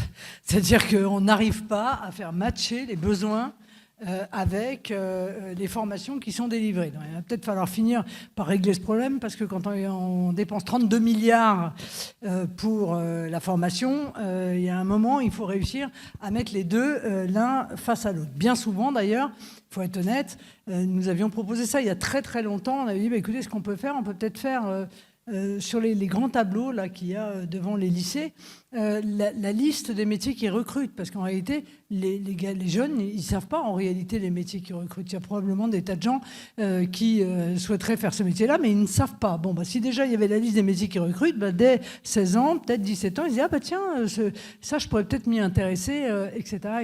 Bon, c'est un engagement, hein, s'occuper des personnes âgées. Et vous avez raison, on a, à la différence d'autres pays, une culture où peut-être on se sépare plus facilement dans des établissements des parents. Mais il n'y a pas que ça. Parce qu'il y a beaucoup de gens en réalité qui aimeraient pouvoir conserver leurs parents à la maison. C'est qu'il y a aussi un problème de logement. Parce que pour pouvoir garder son parent ou ses parents à la maison, encore faut-il avoir de la place. Or, nous sommes, avec la métropolisation, dans une situation où les gens vivent dans des endroits, des lieux qui sont de plus en plus petits. Et ça a deux conséquences. D'abord, on ne peut pas conserver ses parents. Et puis, on fait de moins en moins d'enfants parce qu'on a perdu à loyer égal, en l'espace de quelques années, 20% de mètres carrés. Voilà, 20% de mètres carrés, c'est une chambre. C'est une chambre pour mettre un enfant supplémentaire ou c'est une chambre éventuellement pour mettre son parent qui pourrait rester à la maison. Alors, il faut développer ça d'ailleurs, hein, la capacité de rester à domicile, mais je conçois bien que c'est extrêmement difficile en réalité. Il y a rapidement un moment où vous ne pouvez pas, vous avez besoin de quelqu'un à 100%. Et permettez-moi d'ailleurs d'en profiter pour tirer mon chapeau aux proches aidants. Qui, eux non plus, peut-être ne sont pas, envisagés et récompensés comme ils le font, parce que s'il n'y avait pas de proches aidants, pour le coup, le problème des EHPAD serait multiplié très certainement par 10. Alors là, il y aurait de la place pour personne. Bon, ils font un travail qui est absolument remarquable. Et ça répond un petit peu à la problématique de la solitude. Mais moi, j'ai eu l'occasion, et c'est là où il faut être souple, en fait, de voir la rigidité qu'il peut y avoir chez les ARS sur les structures accueillant des personnes âgées. Vous voyez, juste une petite anecdote, j'étais dans le sud, il y avait une structure qui était extraordinaire, où en réalité ce n'est pas une structure à plein temps, donc ce n'est pas un EHPAD au sens où on l'entend, hein, mais c'est une structure où les proches aidants peuvent amener les gens qui sont dépendants une demi-journée, 2 demi-journées, 2 jours, puis ils rentrent à la maison le soir. Bon, c'est aussi un moyen, si vous voulez, de conserver des proches aidants qui sont capables de l'être plus longtemps, parce que c'est épuisant pour eux aussi, on le sait. Et ils voulaient, ça marchait merveilleusement bien, les gens étaient très heureux. Il y avait ces animations, du coup, que bien souvent les aides-soignantes n'ont pas le temps de faire, parce qu'elles ont un travail qui est considérable. Et ils ont voulu ouvrir un certain nombre une structure avec des lits, justement pour pouvoir permettre aux proches aidants de pouvoir prendre une nuit de sommeil. Donc les personnes âgées avaient la possibilité de rester là 1 nuit, 2 nuits, voire 3 nuits, parce que le proche aidant partait peut-être 3 jours en vacances, mon Dieu, ou en congé, ou prendre l'air, ou j'en sais rien. Eh bien, l'ARS a refusé d'ouvrir. Voilà. Parce que ça ne rentre jamais dans les cases. Donc je pense qu'il y a aussi une capacité de souplesse qu'on doit avoir, tout en gardant les conditions de sécurité. Mais là, pour le coup, dans cet établissement, il y avait 0 problème de sécurité. Ils étaient d'un sérieux, d'un professionnalisme fou. Mais ça ne rentrait pas, en réalité, dans les cases. Donc les gens étaient obligés de mettre leurs parents à l'EHPAD, où ils sont obligés de rester un certain temps, parce qu'ils ne peuvent pas rester 2 jours à l'EHPAD ou 3 jours à l'EHPAD, vous voyez. Donc, ils sont obligés, bien sûr, ils sont obligés de rester sur un temps qui est plus long. Donc, je veux dire, soyons souples dans la manière d'aborder ces sujets-là. Quant à la solitude, madame, des personnes âgées, c'est terrible, c'est vrai dans les établissements, c'est vrai aussi, il faut bien le dire, pour ceux qui sont à domicile. Je sais qu'il y a des municipalités qui font beaucoup d'efforts pour pouvoir entretenir des visites quotidiennes, etc. Mais c'est un sujet, et j'ai presque envie de vous dire, ce qui est terrible, c'est que ce n'est pas seulement un sujet pour les personnes âgées. La solitude, c'est un vrai sujet dans notre société. Il y a énormément de gens, en réalité, qui vivent dans une situation de solitude terrible. C'est le cas notamment des mères isolées, des mères seules, qui élèvent seules leurs enfants et qui, en réalité, faisant face à un travail, à l'éducation de leurs enfants, n'ont plus le temps d'avoir les interactions sociales qu'elles pourraient éventuellement avoir. Donc la solitude, c'est un sujet majeur. C'est d'autant plus criant, évidemment, pour les personnes âgées. Et je voulais en terminer en vous disant que je sais ce que ça a fait d'être jugé de manière globale, parce que de temps en temps, il y a 1 ou 2 moutons noirs. Vous voyez, on a vécu ça, nous aussi. Il y a 1 ou 2 moutons noirs, et donc tout le monde part à la poubelle, quoi, en gros. Hein. Tout est bon à acheter. Bon. Donc, il y a eu, dans les établissements, dans des EHPAD, 1 ou 2 moutons noirs, mais ça n'est absolument pas représentatif de l'immense majorité des structures qui s'occupent des personnes âgées. Il faut le savoir. Mais ça a jeté, en quelque sorte, un voile qui, là encore, est une forme d'accusation à l'égard de ceux qui y travaillent et qui y travaillent avec tellement d'énergie, tellement de gentillesse. Moi, j'en ai été témoin, qu'on n'a qu'une envie, je veux dire, c'est de les remercier et de les embrasser. Donc, bien sûr, il faut qu'il y ait des contrôles pour que les moutons noirs n'abîment pas tous les autres, mais il faut quand même le dire et le redire. Il y a des tas de gens qui font ça par passion. Il y a des jeunes femmes qui font ça par passion, qui sont extrêmement attachées à apporter leur soutien aux personnes âgées. Il ne faut pas les humilier, les salir dans ce travail qui est un travail remarquable. Vous savez que nous avions proposé de pouvoir mettre en place en fait des visites de parlementaires dans les EHPAD. C'était pas pour aller les surveiller ou pour venir faire des dénonciations. C'était justement pour recréer le lien de confiance. On avait dit, après tout, on va dans les prisons. Pourquoi est-ce qu'on ne pourrait pas aller dans les EHPAD, voire même d'ailleurs dans les crèches, ce qui permettrait d'être une forme de sécurité, parce que évidemment tout le monde n'a pas, l'administration, elle a beau parfois enfler, elle n'a pas la capacité d'opérer l'ensemble de la surveillance qui peut être faite. Voilà, nous on était des représentants du peuple et voilà, et on se disait, tiens, on y va, on pourrait y aller, avoir cette responsabilité, en quelque sorte, d'aller, certains l'auraient fait, certains ne l'auraient pas fait, mais ça aurait sécurisé l'ensemble de nos concitoyens pour dire que non, tous les EHPAD ne sont pas comme certains moutons noirs qui ont été décrits par la presse. En tout cas, moi, je peux vous dire que je trouve que vous faites un travail qui est non seulement évidemment absolument essentiel, mais vous le faites très souvent de manière absolument remarquable et je vous en suis, en ce qui me concerne, infiniment reconnaissante.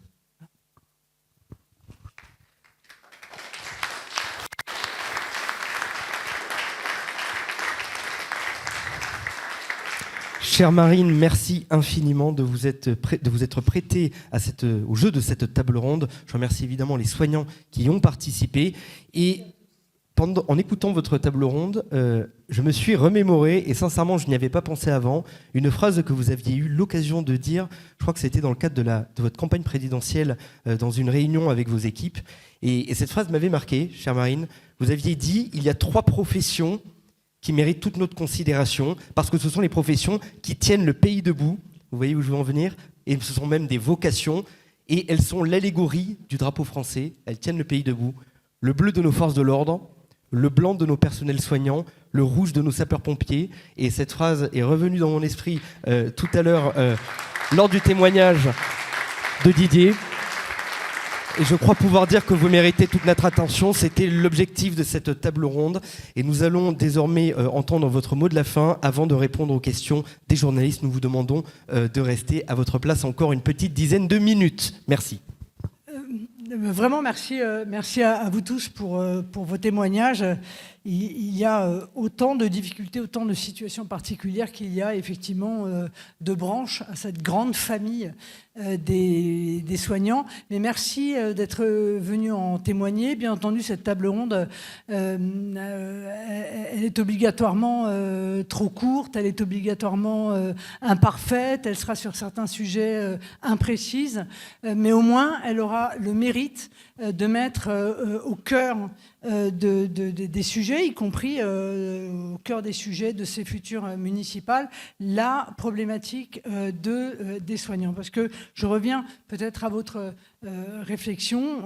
C'est vrai que parfois, certaines communes se disent il faut faire quelque chose, donc on va faire une maison de santé, puis en réalité il n'y a personne dans la maison de santé, ou alors il y a 2 personnes et puis 2 mois plus tard en réalité il n'y a plus personne, c'est une coquille vide. Et ça, c'est faire naître aussi des espoirs. Je ne dis pas qu'elles sont d'ailleurs pas elles-mêmes, les communes, dans des difficultés pour pouvoir recruter des gens qui viennent, mais il n'y a pas de solution magique, et le fait de dire on va démultiplier les maisons de santé, j'ai peur que ça crée en réalité un espoir déçu. Donc le mieux, c'est quand même de travailler, et encore une fois, j'espère qu'un jour les ARS laisseront la place en réalité à la responsabilité dédiée des préfectures en fait sur l'organisation de tout cela, et qui soit une organisation qui soit décidée décider avec les médecins,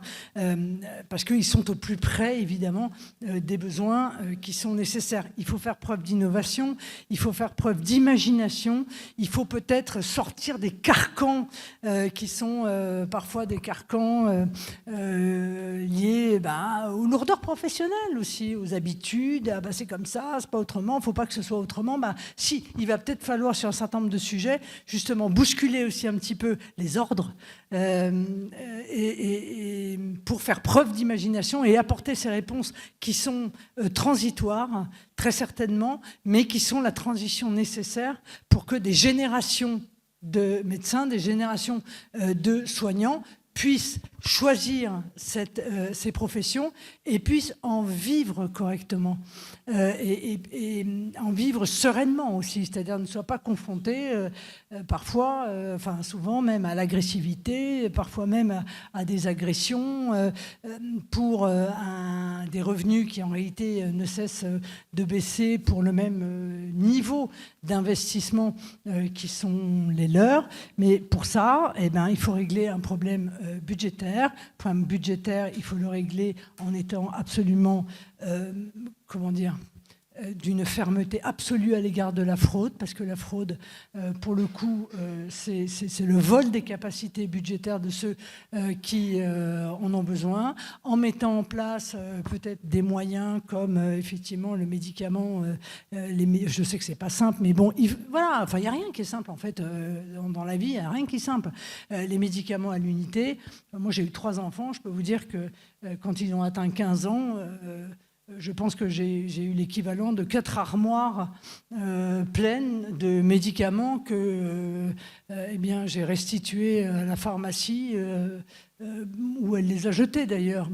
Il y a aussi peut-être des moyens d'agir à l'égard des laboratoires pour que les dates de péremption ne soient pas un peu artificiellement limitées, puisque j'ai vu des études indiquant qu'en réalité, il y a pas mal d'antibiotiques dont la date de péremption pourrait être bien plus importante que ce qui existe, parce que tout ça, à chaque fois, on rachète, mais dans un système comme le système français où les médicaments sont pris en charge, c'est nous tous, en réalité, qui payons ce qui peut apparaître à première vue comme une forme de gâchis. Donc ça, ce sont un peu des bras de fer qu'il faut mener aussi de la part de l'État à l'égard d'un certain nombre de labos. J'en veux pas aux labos, je leur mets pas la responsabilité sur eux, mais eux, pour vivre, pour innover, ils ont besoin de faire de l'argent, très bien, j'en suis consciente, mais je pense qu'on peut trouver une juste mesure pour qu'on ne soit pas obligé de jeter des choses dont en réalité on s'aperçoit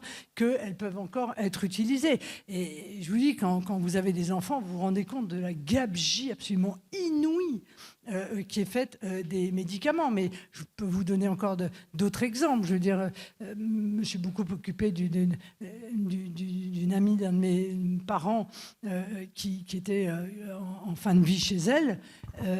Quand hélas, elle est décédée, vous n'imaginez pas tout ce que j'ai trouvé en médicaments.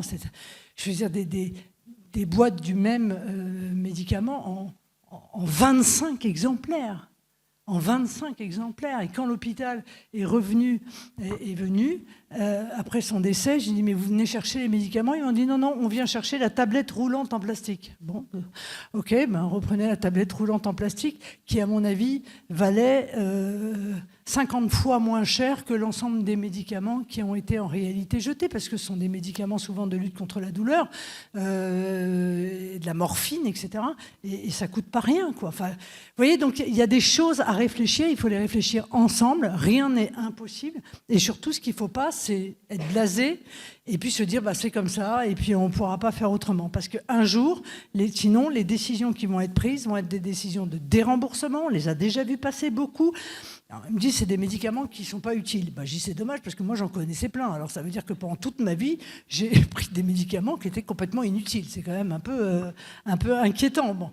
Vous voyez, je pense qu'ils étaient utiles, mais qu'en réalité c'était les plus vendus et donc il fallait les dérembourser. Non, à un moment on rogne en fait sur l'offre qui va être faite à nos concitoyens. Donc voilà, il y a, j'en suis convaincu, des solutions. Et il faut bousculer un peu peut-être les habitudes, les corporatismes aussi. Un peu, sûrement, sûrement. Il y a aussi un peu de corporatisme qui bloque un peu tout ça pour nous permettre de passer cette mauvaise période où 80% de nos compatriotes sont inquiets de voir la santé se dégrader dans notre pays, nous qui avions la meilleure santé du monde. Voilà, la meilleure santé du monde. Hein. On était enviés dans le monde entier pour la qualité des soins qui étaient délivrés en France. Cette qualité, elle existe toujours, mais cette qualité, elle est rognée par la rareté dont vous avez tous d'ailleurs été aujourd'hui des témoins. Donc je vous remercie beaucoup pour ces témoignages de vie, de vos difficultés, et perdez pas espoir. Voilà. Merci.